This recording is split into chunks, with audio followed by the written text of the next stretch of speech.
Bonjour à tous à m'éveiller, j'espère que vous vous portez bien, que tout se déroule au mieux pour vous. Merci à tous ceux qui likent, qui commentent et qui partagent les vidéos, aux abonnés fidèles et bienvenue aux nouveaux abonnés. Aujourd'hui, j'avais envie de vous partager une expérience personnelle que j'ai vécue avec un consultant, du coup un peu spécial, pour protéger son identité. Je vais l'appeler Pierre, tout simplement. Évidemment, ne pas donner d'infos personnelles. Alors, pourquoi j'ai choisi de vous partager cette expérience? Déjà parce qu'elle a été géniale, franchement, ça a été extrêmement sympathique à vivre. C'est également pour vous partager le type de lien qu'on peut avoir, des liens d'âme, s'entend, avec des personnes. Donc, comment ça s'est passé? J'étais en plein tournage de vidéo et le téléphone sonne. D'habitude, je ne réponds pas, là, quelque chose me pousse à aller prendre justement, je vais boire un petit café, à prendre cet appel. Donc là déjà, synchronicité, l'âme qui me dit, là c'est un appel qui va être important, donc vas-y. Je décroche donc et instantanément, donc une personne que je n'avais jamais rencontrée auparavant, c'était la première fois qu'on était en contact, instantanément il se passe quelque chose au niveau du cœur. Ça c'est quand il y a un lien d'âme justement qui est euh, important dans le sens où ce sont les âmes qui se reconnaissent. Donc votre partie humaine, on ne s'est jamais rencontré dans cette vie, on ne se connaît pas.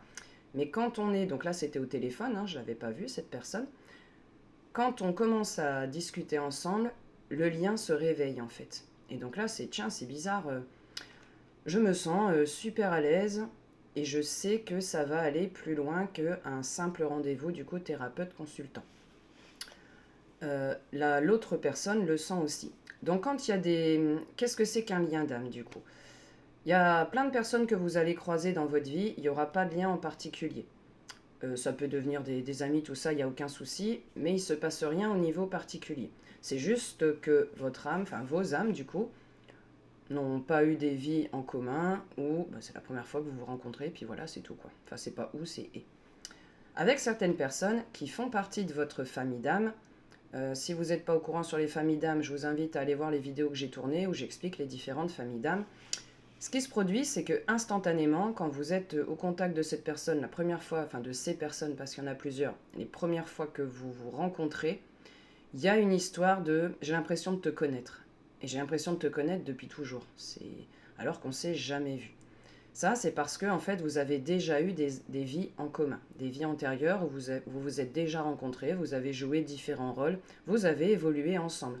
Donc quand vous vous retrouvez, hé, ça va, je te reconnais, toi, je sais pas comment ça se fait, mais je te reconnais. Et les âmes, quand on peut les voir, souvent elles font la fête, quoi. Elles sont très heureuses de se retrouver. Si on s'est incarné sur Terre avec nos familles d'âmes, en fait, c'est pour qu'on se retrouve sur Terre, au moment qui sera opportun. Il y a aussi, bon, les relations de flammes jumelles, tout ça, bon, j'en parlerai pas trop, ça c'est vraiment très spécifique, tout le monde n'est pas amené à vivre un parcours de flammes jumelles. Donc, les liens d'âme, quand vous faites partie de la même famille d'âme, ça peut autant être amoureux, vous pouvez avoir un frère d'âme, une sœur d'âme dans votre couple, ça peut également être amical, vous pouvez avoir, enfin vous êtes une féminine, ça va être des féminines, vous pouvez avoir des masculins, sans pour autant jamais que ça glisse au niveau de l'amour. Par contre, ça va être des liens très solides, stables, qui vont durer toute votre vie en fait, quoi, puisque vous vous reconnaissez. Par contre, je ferai du coup une différence. Parce que des liens de frères et sœurs d'âme, j'en ai plusieurs. Certains parmi mes amis sont des frères et des sœurs d'âme. Mon compagnon est un frère d'âme. Euh, c'est une relation, voilà, c'est que ce soit avec les amis, avec le compagnon, c'est stable, on a les mêmes valeurs, on sait qu'on va pas se trahir, etc. Là, ce qui s'est passé avec Pierre, c'est une reconnaissance qui allait plus loin. Tiens, c'est bizarre. Donc j'ai l'impression que les frères et sœurs d'âme, on peut être comme une grande famille. De toute façon, les familles d'âme, quand on retourne sur son plan vibratoire, on est, j'imagine, des milliers. Ok. On n'est pas deux, trois dans la même famille d'âme. Ce qu'il y a eu comme différence, c'était qu'il y avait un niveau plus profond. Je me suis dit, tiens, les frères d'âme, c'est peut-être un peu comme des cousins, des cousines. C'est un peu plus éloigné, en fait. Ce qui s'est passé avec cette personne, c'est que vraiment, c'était plus proche. Je savais qu'on pourrait travailler au niveau énergétique, ce que je ne peux pas faire avec d'autres personnes, parce que je savais que cette personne aurait une évolution fulgurante et que du coup on serait amené à aller faire des choses ensemble, du travail ensemble que je ne pourrais pas demander à d'autres personnes parce que ce n'est pas leur chemin, en fait, ce n'est pas leur mission, tout simplement. Nos âmes, là, elles se sont réunies pour qu'on puisse travailler ensemble. Et ça a été du jour au lendemain. C'est comme ça. Donc là, je mettrais plus, du coup, Pierre dans la catégorie vraiment un frère d'âme proche. On a eu beaucoup, beaucoup de vies passées ensemble. Et ce qui est drôle, c'est que j'avais autant moi des intuitions que lui. Lui, par exemple, m'a dit, tiens, je sais pas pourquoi, je ne sais pas comment je peux l'expliquer. Je suis sûr qu'on a eu des vies antérieures ensemble, mais pas sur Terre. Et moi, ça me paraissait tout à fait cohérent. Il n'y a rien du tout ici, au niveau de l'âme, au niveau des guides, qui me disaient, oh là, c'est pas... Il y a un truc qui colle pas. Non, tout résonnait en fait. Donc à partir du moment où ça résonne, c'est pas votre imagination, vous n'êtes pas en train de vous faire des films, c'est l'âme qui se souvient. On décide de prendre du coup rendez-vous pour faire un déblocage dans les annales akashiques. Alors déjà, cette prestation, elle va pas attirer tout le monde. Il faut déjà qu'on soit arrivé à un certain point de son chemin spirituel. Sinon, tout simplement, on ne sera pas intéressé parce que ça n'aurait pas les effets escomptés, tout simplement. Donc, on prend rendez-vous le soir même parce qu'on savait qu'il fallait aller vite. Enfin, le moment était là, donc hop, fallait y aller, quoi, du coup. Et ça tombait bien, il y avait un créneau de libre, donc parfait. Alors, on se parle en visio, du coup. Hein, les séances, c'est soit au cabinet, soit en visio. Donc là, Pierre habite trop loin, on fait une visio. Instantanément, on est hyper à l'aise quand on commence. Je sais que je peux aller vite, j'ai même attendu un peu trop, ça c'est le côté prof. Hein. Lui, en fait, il allait plus vite que la musique. Et c'est ok, c'est parce qu'en fait, son âme se souvenait, donc d'un seul coup, hop, toutes les capacités, partir dans l'astral, ça se réveillait d'un coup. Et là, je vais vous raconter le voyage qu'on a fait dans l'astral avec l'accord de Pierre, bien sûr. Donc, on fait comme d'habitude, on sort, hein, on sort de notre corps, en fait, hein, donc on fait le voyage astral et on part en duo.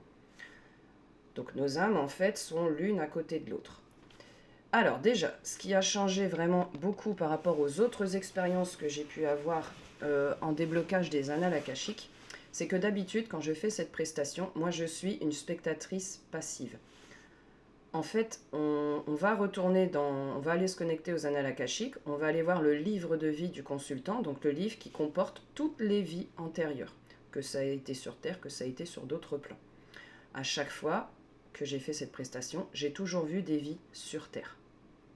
Il y a une seule occasion, et encore c'était pour un de mes proches, bon c'était une chose particulière, où là j'étais allée justement dans un vaisseau spatial, où j'avais été plongée dans le souvenir de cette personne. Pour tous les autres, ça a toujours été des vies sur Terre. Voilà, il y a eu une vie au Moyen-Âge, peu importe, on s'en fiche de quand ça se passe, il s'est passé quelque chose, ça a généré des blocages qui font que dans cette vie actuellement, il y a toujours un truc qui bloque, toujours dans le même domaine, et on ne sait pas pourquoi. C'est comme ça depuis l'incarnation, depuis la naissance. Là, on part du coup, hop, tout de suite. Donc là, on se retrouve dans l'espace, nos âmes sont côte à côte. Et comme d'habitude, du coup, je demande à les connecter aux annales akashiques. Dans ces cas-là, on ouvre un vortex, hop, on y va, façon toboggan. Ça, c'est pour que le mental de la personne puisse vivre ça comme un voyage. Parce qu'en fait, on n'a pas vraiment besoin d'avoir un vortex, on peut se connecter instantanément aux archives. Bon, ça, c'est encore autre chose. On y va, on arrive. D'ailleurs, moi, je sortais du vortex, du coup, hein, donc imaginez un toboggan. Hop, on y va, et on arrive, on débouche dans l'espace, dans un endroit, là, devant les annales akashiques, du coup. Et là, Pierre me dit, ah, moi je ne suis pas encore sorti du vortex. Il y avait sûrement une petite appréhension. Donc mon âme se retourne, hop, je lui tends la main, hop, j'accompagne du coup pour qu'il puisse sortir du vortex. On est donc dans les annales akashiques. D'ailleurs, si je me souviens bien, comparé à d'habitude, il y avait un grand jardin. Les annales akashiques, je les vois toujours comme un château à la Harry Potter. C'est toujours pareil, on vous envoie les images qui font que votre mental, votre cerveau peut comprendre ce qui se passe. S'il n'a pas de référentiel, on serait complètement perdu, on ne comprendrait absolument rien à ce qui se passe. Il y a une fenêtre qui s'illumine, il y a toujours des gardiens dans les annales akashiques qui nous font un petit signe, viens, tu peux venir. Hop, donc, on peut entrer, on est entré une fois que Pierre était prêt. Première chose qui change, j'arrive dans les annales akashiques, ça fait déjà un bon paquet de fois que j'y vais. Ça fait toujours un sol en pierre, vraiment comme un vieux château, hein, voyez ça comme ça, avec Imaginez-vous des bibliothèques immenses, hein, on n'en voit pas le bout quand on lève les yeux, remplies de livres partout. Enfin, vraiment la bibliothèque telle qu'on peut se l'imaginer. Là, déjà, un grand tapis rouge apparaît. Et là, déjà, je bloque parce que je dis, bah, c'est marrant, c'est jamais arrivé. Comment ça se fait on te déroule le tapis rouge quand tu arrives dans les annales akashiques? Bon, ok. On s'avance. D'habitude, il y a un petit pupitre d'écolier avec une chaise et le consultant s'assoit derrière ce bureau et moi je me mets derrière. Toujours pareil, je suis l'histoire du consultant. C'est l'âme qui se souvient. On va plonger dans ses souvenirs. Moi, je suis juste là pour guider le consultant. Au lieu d'avoir un petit pupitre d'écolier, là, on se retrouve avec une table en bois massive et j'entends dans ma tête apôtre. Deuxième bugage. Deuxième bug. Quoi? Pourquoi est-ce qu'il y a une grande table en bois comme ça? Je comprends pas. Est-ce qu'on est entouré d'énergie christique? Je comprends pas pourquoi on voit ça. Avec plein de petits tabourets. Hop. Et on avait des choses. On avait des visions communes, mais on avait aussi des informations l'un par rapport à l'autre, qu'on pouvait s'échanger. On ne voyait pas forcément la même chose. Et ça, c'est aussi pour que le consultant puisse se faire sa propre expérience. C'est pas moi qui raconte tout ce qui se passe, sinon il vit pas l'expérience. Il se contenterait de se faire des projections, c'est pas intéressant. Et là, il me dit, ouais, il y a une grande chaise. Au moment où il me l'a dit, je regarde derrière au bout de la table, là, et effectivement, je la vois, cette chaise. Beaucoup plus imposante que les autres. Je peux pas dire un trône, mais une place d'honneur. Voilà, c'est comme ça que je l'appellerai, et c'est comme ça qu'elle m'est apparue. Et je lui dis, bah voilà, ça c'est ta place. Et moi, je dois me mettre de l'autre côté de la table, alors on est à plusieurs mètres. Hein. Ok, c'est parti. On prend donc place. Et j'appelle le livre de vie de Pierre. Troisième chose qui bug, les livres peuvent avoir différentes tailles. Hein. Certains sont très épais, d'autres sont plus minces. Ça dépend du nombre d'incarnations que vous avez eues. Là, il arrive, Pierre le voit lui d'une façon bordeaux avec des gros clous dessus. Moi, je repense encore, clous, tiens, bizarre, bordeaux, je repense encore aux énergies christiques. Bon, ok. Et moi, je voyais en plus le livre complètement enflammé, comme un feu divin en fait. Il brûlait de manière perpétuelle. Il n'était pas noirci, c'est pas ça, il n'était pas tout brûlé, tout ça, il brûlait de manière feu divin, quoi, automatique. Hein. Le livre vient se placer devant Pierre. Comme d'habitude, le livre s'ouvre en fait, donc ça s'ouvre et les pages tournent toutes seules, hein, jusqu'à ce qu'on arrive à la vie qui nous intéresse, qui fait qu'il y a eu des blocages à l'instant T, là, dans cette vie-là. Comme le livre était enflammé en fait, d'habitude ce sont des écritures dorées qui apparaissent dans le livre. Au début, ça fait 2 doubles pages blanches et on voit des écritures en fait, comme ça, hop. Là, les écritures étaient noires pour que ça ressorte en fait sur le livre. Ensuite, vous avez un genre de rectangle noir comme ça qui se crée dans la page à droite, en haut à droite. Et on va aller plonger dedans, consciemment, hein, c'est nos âmes qui plongent dedans pour aller revoir, revisiter cette vie, enfin une vie antérieure, la vie de cette page-là. Donc, on y va, on plonge. Chose aussi que j'ai oublié de préciser, je vois les âmes quand je me connecte à l'âme des personnes. Je ressens ce qui se passe, etc. Bon, ça, c'est parce que j'ai le clair ressenti activé. J'ai vu déjà des ailes d'ange, famille des anges terrestres, et une couronne sur la tête de l'âme. Et ça, c'est pas commun, je l'ai vu que 3 fois. Ce que ça indiquait, c'était que l'âme était issue d'une lignée royale. C'est pour ça, du coup, qu'il y avait une couronne. Lignée royale signifie une très très ancienne lignée avec de très grandes capacités spirituelles, parce qu'il y a eu des milliers de vies où on a travaillé sa spiritualité. L'âme se souvient. C'est en latence, et dès qu'on va réveiller ça, hop, les capacités, elles se réveillent, et allez, c'est parti. Du coup, on se retrouve à faire des trucs qu'on n'avait même pas conscience qu'on pouvait faire. On savait même pas que ça existait juste avant. Donc je savais déjà que ça allait être du lourd. C'est parti, on plonge, et on se retrouve dans une forêt, en fait, et là, on s'apportait donc des informations complémentaires. J'avais une grande forêt avec, lui il le voyait aussi, avec tout un grand brouillard qui était au-dessus des arbres. Le sommet de la forêt, il y avait plein de brouillard. Il y a un sentier qui se dessine et je vois des torches en fait de part et d'autre du chemin qui éclairent. On avance, on suit le chemin et là je me dis tiens c'est drôle, il n'y a pas un seul bruit en fait, absolument rien. C'est comme si on était tout seul dans cette forêt. Et en fait, en y réfléchissant bien, parce que vous avez des émotions, vous avez des sensations qui vous arrivent, vous avez le clair savoir, vous savez ce qui se passe, sans pour autant pouvoir le prouver. C'est comme si la forêt, elle retenait son souffle. Il y a un moment, il y a quelque chose qui se passe, et tous les êtres qui peuplent cette forêt retiennent leur souffle. Et lui, il me dit pareil, oui, j'ai un sentiment de je suis accueilli chez moi, comme si je rentrais à la maison, je comprends pas ce qui se passe. Ça va se dérouler au fur et à mesure, on suit. On suit le chemin, on arrive au bout de cette forêt, du coup. Et au bout de cette forêt, je ne sais plus ce qui se passe exactement. C'est clair quand on y est, quand on revient, il nous reste des bribes de souvenirs. Ce dont je me souviens, c'est qu'on atterrit dans une espèce de grotte. Je me demande s'il n'y avait pas un genre de vortex ou quelque chose qui a fait qu'on a atterri dans cette grotte. Donc toujours dans le souvenir de l'âme de Pierre. Cette grotte, toujours pareil, ambiance très mystique, un genre de brume aussi qui est là. Il y a un gros bassin au milieu avec de l'eau dedans, qui tourne comme ça, toute seule. Il y avait des poissons, aucune idée de ce que c'était comme type de poisson. Des petits poissons, quoi, orange, je sais plus, avec des grandes nageoires. Et à côté de ce bassin, il y avait 3 bancs en pierre. Un gros banc en pierre comme ça, et 2 bancs en pierre comme ça qui formaient un triangle, pointe vers le bas, la base en haut. On sait d'instinct qu'on doit s'asseoir sur les 2 côtés qui entourent le bassin. C'est ce qu'on fait. Et là, d'un seul coup, une présence apparaît. On le ressent tous les deux en instantané. Lui, il la voyait pas encore. Moi, je voyais l'entité qui était là. Je le voyais avec un grand chapeau pointu, des écritures dorées. Ce ne sont pas des écritures terrestres, donc c'est du langage galactique, extraterrestre. Je comprends rien à ce qui est écrit, je le vois juste. Et il avait un habit comme pareil, c'est pas des toges, c'est pas des capes, c'est entre les deux. Bon, un peu ce qu'on pourrait voir, ce qu'on imagine les robes de magicien, là, vous voyez. C'était de couleur bleu foncé. Moi, je ne voyais pas le visage, donc le visage était dans l'ombre. Pierre, lui, voit le visage de cette entité, il le voit comme une très vieille personne. L'emblème de la sagesse, en fait. Et on sentait de toute façon une sagesse, je dirais ancestrale. De toute façon, c'est ce qui me vient en tête là quand je vous parle. Une aura extrêmement forte, une stabilité, une bienveillance. À aucun moment on s'est senti en danger, quoi. Et puis pendant qu'on le regarde, il tend le doigt et il commence à le mettre sur le bassin. Et là, il se passe quelque chose. Donc moi, j'avais toute mon attention focalisée sur ça. Je me disais, tiens, qu'est-ce qui est en train de se passer? Qu'est-ce qu'il fait? Qu'est-ce qu'on doit aller faire?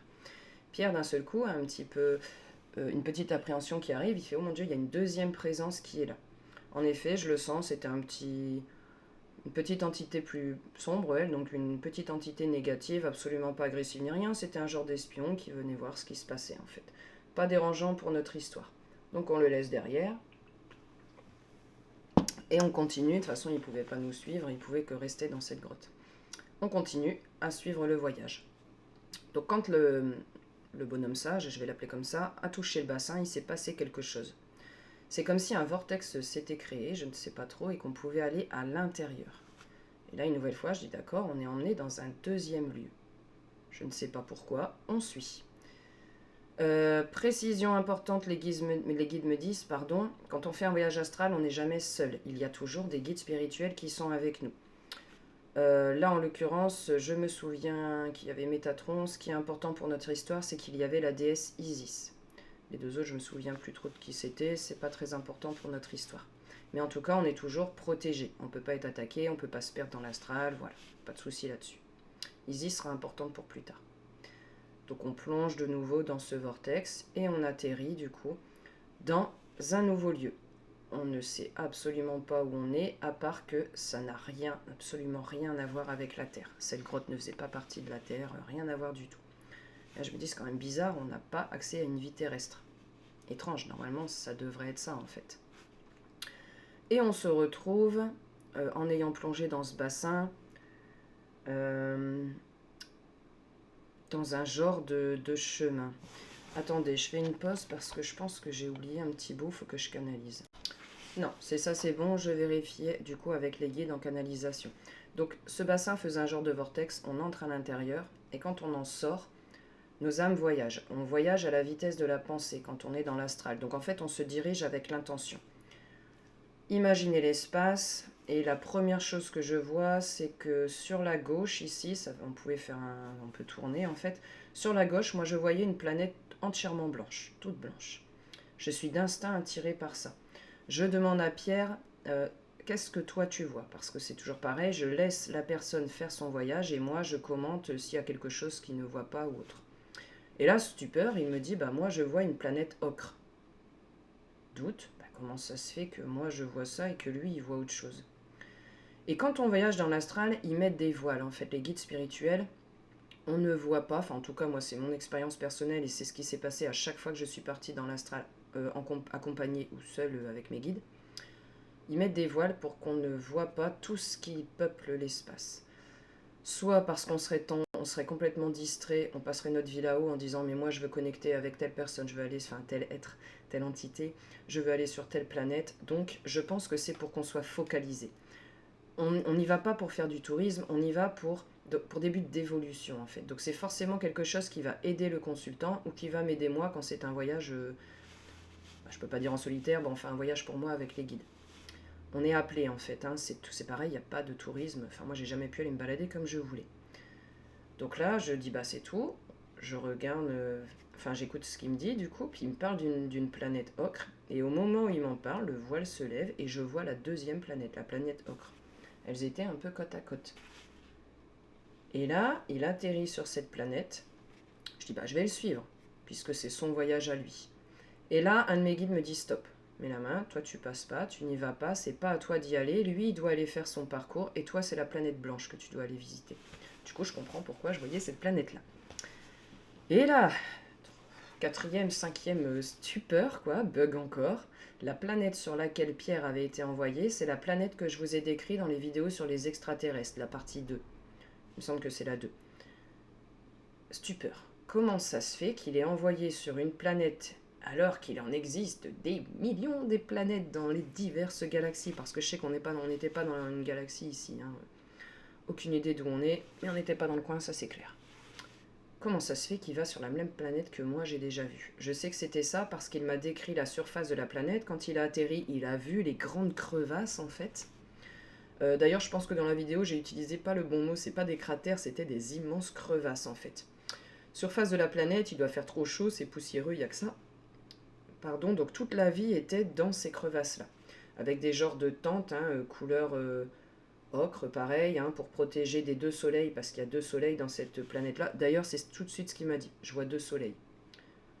Ok, bon bah là, on peut pas se tromper, quoi. Sachant qu'il n'avait pas encore vu les vidéos, hein. Il connaissait pas encore. Il va du coup faire ce qu'il a à faire, hein, et moi je dois aller faire ce que j'ai à faire sur cette planète blanche. Et ce qui était drôle, c'est qu'on savait chacun ce que l'autre était en train de faire, on était reliés en même temps, séparés quoi. Donc lui, il va communiquer avec des petits êtres, il m'a dit que ça ressemblait comme dans Star Wars, les petits bonhommes du désert là qui allaient piller, je sais plus trop quoi, enfin Star Wars moi je connais pas bien. Pour ceux qui connaissent, vous pourrez aller voir des petits bonhommes du désert là qui allaient voler, piller des caravanes ou je sais pas quoi, des tentes, des choses comme ça. Il n'a pas vu les espèces de dinosaures que moi j'avais vues. Lui, son parcours, c'était d'aller communiquer avec ces êtres-là. Et je sais qu'à ce moment-là, il a vu la déesse Isis, qu'il n'avait pas vue auparavant. Elle nous accompagnait, mais il la voyait pas.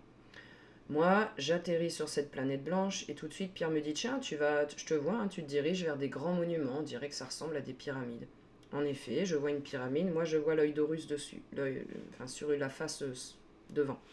L'œil d'Horus pour moi c'est l'univers, Dieu le créateur, Père, vous mettez ce que vous voulez dessus comme nous. Hop, j'arrive devant cette pyramide, je dois mettre la main comme si on devait faire patte blanche avant de pouvoir entrer, parce que la porte était blanche translucide, enfin on pouvait pas voir derrière, mais c'est pas une matière qu'on a sur Terre, je peux pas trop vous décrire ce que c'est. Imaginez un genre de porte en cristal, voilà, j'ai pas trop d'autres... je sais pas comment l'appeler. Cette porte coulisse, ça s'ouvre et je peux entrer à l'intérieur. Ça fait un chemin et ça m'amène vers un grand sarcophage, de la même matière que la pyramide. Il y avait vaguement des trucs qui faisaient penser au sarcophage égyptien, notamment au niveau du visage, mais je peux pas dire que c'était un truc égyptien. Bon, on était quand même accompagné d'Isis, et moi, à ce moment-là, quand je suis face au sarcophage, en me demandant mais qu'est-ce que je dois faire, j'entends Tot, et ça se répétait, Tot, Tot, Tot. Et à ce moment-là, je ne savais plus trop qui était Thoth. On a regardé après avec Pierre, donc c'est le dieu égyptien, notamment de la sagesse. Moi, je le voyais avec sa genre de tête d'aigle là, mais bon, je savais plus le nom et tout ça quoi. Hein. Simplement, il a travaillé avec moi à ce moment-là. J'ouvre le sarcophage et en sort une entité immense, hein, je sais pas trop qui c'est, de toute façon mon âme elle faisait même pas la taille de sa cheville. Alors, donc je vois immense là comme ça, je lève les yeux, je dis bon bah d'accord, t'es en présence d'une déité, gratitude, etc. Hein, si on se voit c'est pas pour rien. Et là ils ont fait un soin énergétique, donc je pense qu'il y avait Isis, Thoth et l'entité qui était au milieu. Et Pierre ressentait ce qui se passait. On a eu des sensations physiques dans le corps physique là ici. Je sais qu'ils ont travaillé sur troisième œil pour Pierre, ici, au niveau des pensées, pour les deux, au niveau de la gorge, il me semble, du cœur. Moi, ce qui m'a surtout marqué, c'était au niveau du chakra sacré, le centre des émotions. Celui qui est orange, situé deux doigts au niveau du nombril. Parce que ça a été extrêmement fort. Donc le cœur, déjà, c'était déjà balèze. Hein, ce genre de soin, ça vous fait quelque chose. Ici, c'est comme si... C'est pas comme si. Quand ils ont mis la main, je sentais une pression, mais alors monumentale. Et ça appuyait, de plus en plus fort. Et le corps physique se contractait, se contractait. Je me souviens de la pression énorme et que ça se bloquait ici au niveau du bassin. Ça continue, ça continue, ça continue. Je comprends qu'un soin holistique est en cours, un soin divin, je ne sais pas trop comment l'appeler. D'un seul coup, ça s'arrête. Et là, j'ai le ventre physique qui se détend comme un ballon, comme si on lâchait vraiment de la pression, mais alors vitesse grand V. Instantanément, je me sens mieux. Pierre le ressent aussi. Il m'a dit après la consultation qu'il avait quelque chose qu'il bloquait depuis très longtemps au niveau du ventre, un genre de bulle, je crois, et que c'était parti. Donc ils nous ont offert du coup ce soin-là. C'est pour ça qu'on avait été amené à cet endroit-là. Une fois le soin terminé, qu'on a exprimé la gratitude, on sent qu'il est temps de repartir. Donc moi je repars de cette planète, j'attends Pierre, parce que lui il voulait demander quelque chose au guide spirituel, mais c'était pas le bon moment, donc il a été stoppé. Du coup un peu à regret, c'est tout, c'est que c'était pas le moment. Il repart de cette planète, on se retrouve au même endroit, on repart par le chemin inverse. On repasse pas par la grotte tout ça, là c'était un chemin divers, hop, on revient à la maison. D'ailleurs le retour a été extrêmement rapide par rapport à l'aller, parce que ça y est, l'expérience était terminée. Une fois qu'on réatterrit, on prend un peu le temps de... Hein, parce qu'on a toujours les yeux qui collent, un petit peu tout ça, on prend le temps de reprendre ses esprits. Et là, on se met à débriefer sur la séance, comme je le fais avec n'importe qui. Enfin, avec n'importe qui, avec tous les consultants avec qui je fais cette pratique. Et là, ça a été la dernière immense surprise pour moi de ce jour. Mais ça a vraiment été une expérience incroyable. Ça fait... Alors, j'ai arrêté maintenant il y a une paire de mois, mais pendant des mois et des mois et des mois, j'ai essayé de voir les défunts. Parce que je les ressens intuitivement, mais je ne les vois pas. Je ne peux pas vous décrire, voilà, c'est une personne qui a une moustache, des cheveux comme ça, machin, tout ça. Et ça me dérangeait parce que quand je fais un soin holistique ou une guidance et qu'il y a un des ancêtres, un des défunts qui se présente, je le ressens, je peux dire si c'est féminin, masculin. Mais comme je ne les vois pas, je ne peux pas apporter le détail au consultant. Alors que si je pouvais en apporter, mais je pense que ça c'est l'ego qui parle, voilà, je vois une personne, elle est comme ça, comme ci, comme ça, sachant qu'il n'y a pas eu de photo, qu'on n'en a pas parlé, ça aiderait pour moi la personne à prendre confiance, à dire bon bah c'est bien un proche que je connais, parce que je le reconnais physiquement. Bref, c'est tout. J'avais été amené d'ailleurs à ce sujet à un conseil galactique où on m'a dit de me mêler de mes affaires et qu'il fallait que j'arrête de les embêter parce que je les dérangeais pour rien en fait, et que moi ça m'apporterait rien. Du coup, j'avais complètement laissé tomber parce que je voulais pas les déranger. Et là, la stupeur que j'ai eue, c'est que j'étais en train de parler là en visio, hein, donc on se voit. Ça a duré 3 secondes. C'est la seule et unique fois où j'ai vu une personne défunte de manière extrêmement précise. Que le visage, mais si j'avais eu des talents de dessinatrice, j'aurais pu le dessiner. Le problème, c'est que, à part faire des bonhommes bâtons, je sais pas faire grand chose d'autre, donc ça sert à rien. Elle est passée derrière sa tête comme ça, hop, et elle est venue ici, elle est passée à travers l'écran, j'imagine, hop, et elle est venue chez moi. C'était une personne proche de Pierre, qui n'avait pas encore pu passer dans l'au-delà, qui était coincée pour ses raisons personnelles. Et en fait, je pense que si elle a accepté de se montrer, parce qu'elle ne me regardait pas, hein, elle a avancé comme ça, elle regardait, on va dire, sur ma droite ici. Et quand elle est arrivée ici, je la sentais, mais je ne la voyais pas. Par contre, je voyais vraiment, quand je l'ai vue dans l'écran, là, très très clairement le visage, et puis elle était tout en jaune, toute lumineuse, bon je sais pas trop comment le dire, un peu translucide, donc on voit bien que c'est pas une personne physique quoi. Mais en tout cas des belles énergies de cette personne. Donc c'est tout, je l'ai aidée à... Parce que là, elle savait que je peux faire passer des âmes. Donc elle a rejoint son plan vibratoire, ce qui lui correspondait. Et moi, j'ai pu du coup tout de suite en parler avec Pierre. Ce qui s'est passé ensuite, c'est qu'on savait d'instinct qu'on n'en resterait pas là, qu'on serait amené à faire ce qu'on appelle des missions divines, du coup, parce que ce que ça a permis ce voyage, c'est que Pierre, il a pu se reconnecter mieux à qui est réellement son âme. La découverte de votre âme, ça se fait vraiment par niveau, en fait. Parce que plus vous en apprenez sur votre âme, plus il faut que vous arriviez à l'accepter. Quand on a eu énormément d'incarnations, avec des expériences dans divers plans, eh ben, il faut réussir à l'accepter ici sur Terre. Et c'est pas forcément facile. Parce qu'on a peur de devenir fou, on a peur que ce soit le mental, en fait, qui fait n'importe quoi. Donc ça prend du temps, en fait, de l'accepter. Surtout que là, comme il fait partie du coup de ma famille d'âme extrêmement proche, eh bien ça signifie en fait que son âme est comme la mienne, plus vieille que l'humanité. Et que du coup, on va être amené à faire des missions qu'on appelle des missions divines. On est missionné. On ne choisit pas où on va, on sent un appel très profond, et en fait, on nous emmène en voyage astral, faire telle ou telle mission. Ça, je vous en ai déjà parlé dans d'autres vidéos, quand on va libérer des entités positives, quand on va dans des marchés mystiques, qu'on va lutter contre l'ombre, quoi, tout simplement, parce que nous sommes des guerriers de lumière, donc nous utilisons les outils angéliques, que Pierre d'ailleurs a réveillés du jour au lendemain. Pareil, j'ai été époustouflé par la vitesse à laquelle il s'est révélé, en fait, il a découvert ses capacités. On est resté en lien. Le lendemain du jour de la séance, il se prend un moment pour lui, euh, dans une salle d'attente d'ailleurs, je trouvais ça particulièrement chapeau. Il part en astral seul et il va faire ce qu'il a à faire. Enfin, il avait quelque chose à faire et quand il m'en a parlé, c'est pareil, je sais si on ment ou pas en fait. Ça fait quelque chose, ça fait des vibrations extrêmement désagréables. Et tout résonnait en fait, tout était clair. Et je voyais en plus, nos âmes se connectent, donc je voyais ce que lui avait vu en fait. Par bribes, pas tout le déroulé, mais par bribes. Je dis, bah dis donc, tu réveilles des outils célestes, d'un seul coup tu sais manipuler le feu divin, tu pars dans l'astral consciemment à volonté. Bah la vache, en une journée quoi, mais c'est spectaculaire en fait. Et ce qui est drôle, c'est que lui, il ne perçoit pas encore la portée de ce qu'il est capable de faire. Donc ça va faire partie de son cheminement en fait. De découvrir, d'intégrer, enfin d'accepter d'ailleurs puis d'intégrer, voilà, je suis capable de faire ça. Tout en restant dans l'humilité, ça j'ai aucun souci par rapport, enfin je m'inquiète pas pour lui à ce niveau-là. Je suis juste, je vous dis, époustouflée parce que ce qui moi m'a fallu des mois et des mois de travail, bah lui en une journée c'est fait. Et chapeau, chapeau. Il y avait juste besoin en fait que l'âme se souvienne, enfin que la partie humaine se souvienne que l'âme elle pouvait faire ce genre de choses. Donc on sera amené de nouveau à travailler ensemble et une immense gratitude pour cela. Donc si j'ai souhaité vous partager cette expérience avec l'accord de Pierre, bien sûr, c'est pour que vous puissiez mieux comprendre un peu le type de lien d'âme qu'on peut avoir. Et puis, pourquoi est-ce que c'est intéressant en fait d'aller visiter des vies antérieures? Qu'est-ce que ça peut provoquer dans la vie physique? Donc pour lui, son parcours est à part. Ça ne veut pas dire que toutes les personnes qui vont faire ça vont se retrouver du jour au lendemain avec des capacités qui se réveillent comme ça, mais il y aura forcément des répercussions.